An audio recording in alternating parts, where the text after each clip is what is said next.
নমস্কার সকলকে, কেমন আছেন সবাই? আশা করি সবাই ভালো আছেন। তো আজকে আমার রেসিপি হচ্ছে কাঁচা কলার বড়ার তরকারি। তো সেটা বানাবার জন্য প্রথমে আমি একটা কাঁচা কলাকে প্রেসারের মধ্যে অল্প একটু হলুদ দিয়ে সিদ্ধ করতে দিয়েছিলাম, যাতে প্রেসারে দাগ না ধরে কলার, ওই জন্য। তারপর একটু বিউলির ডালকে ভিজিয়ে রেখে দিয়েছিলাম, তারপর সেটা জল ঝরিয়ে নিয়েছিলাম, তারপর সেটা আমি মিক্সির মধ্যে বেটে নিয়েছিলাম। বেটে নেওয়ার হতে হতে এদিকে আমার কাঁচা কলা সিদ্ধ হয়ে গিয়েছিলো। তো কাঁচা কলা আর বিউলির ডালকে ভালো করে হাত দিয়ে মেখে নিয়েছিলাম হলুদ আর লবণ দিয়ে। আর এদিকে এই যে মশলাগুলো রাখবে সেগুলো এখানে রেডি করে রেখে দিয়েছিলাম। তো তারপরে আমি এই বিউলির ডালের মধ্যে হলুদ আর লবণ দিয়ে কাঁচা কলাটা দিয়ে আগে কাঁচা কলাটা ভালো করে মেখে নিয়েছিলাম, তারপরে বিউলির ডালের সাথে কলাটা ভালো করে মেখে নিয়েছিলাম। তো কলাটা মেখে নেওয়ার পরে আমি কড়াইয়ে দিয়েছিলাম সাদা তেল, আর আমি এই রান্নাটা সম্পূর্ণ সাদা তেলেই করব। তো কড়াইয়ে সাদা তেল দিয়ে আমি এর মধ্যে কলার যে মাখানো ছিল সেই বড়াগুলো একটা একটা করে ছোট ছোট করে দিয়ে দিয়েছিলাম। তেলটা দেখুন ভালোই গরম হয়েছিল, তো দেওয়ার সাথে সাথে বড়াগুলো বেশ সুন্দর হয়ে গেছিলো। তো তারপরে আমি বড়াগুলো একে একে ছোট ছোট করে দেওয়ার পরে আমি এক পিঠ হতে দিয়েছিলাম।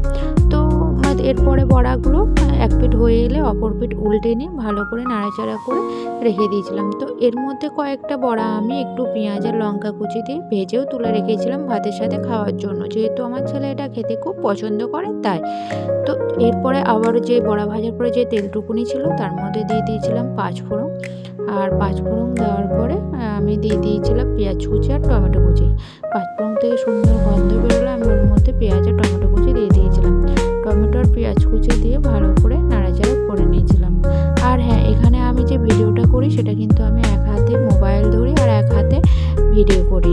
আমার অত ভিডিও করার জন্য কোনো কিছুই নেই আমার কাছে।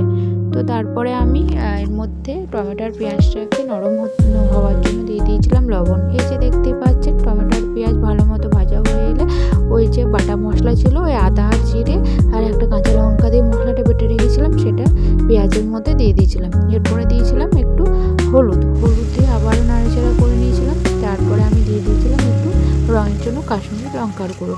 তো কাশ্মীরি লঙ্কার গুঁড়ো দেওয়ার পরে দেখুন মশলার রঙটা কেমন চেঞ্জ হয়েছিল। তো মশলাটা যাতে পুড়ে না যায় তা আমি ওই জন্য এর মধ্যে জলও দিয়ে দিয়েছিলাম। তো জল দিয়ে ভালো করে নাড়াচাড়া করে কষানো হয়ে গেলে আগে থেকে আমি কিছু আলু ছোটো ছোটো করে কেটে ভেজে রেখে দিয়েছিলাম। তো সেই আলুগুলো মশলার মধ্যে আমি দিয়ে দিয়েছিলাম।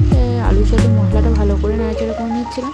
যেহেতু আমি এক হাতে মোবাইল ধরেছিলাম তো তার জন্য কড়াইটা বারবার নড়ে নড়ে যাচ্ছিলো বা সরে সরে যাচ্ছিলো। তো তাই আমি এই যে দেখতেই পাচ্ছেন কড়াইটা কেমন স্লিপ খাচ্ছে।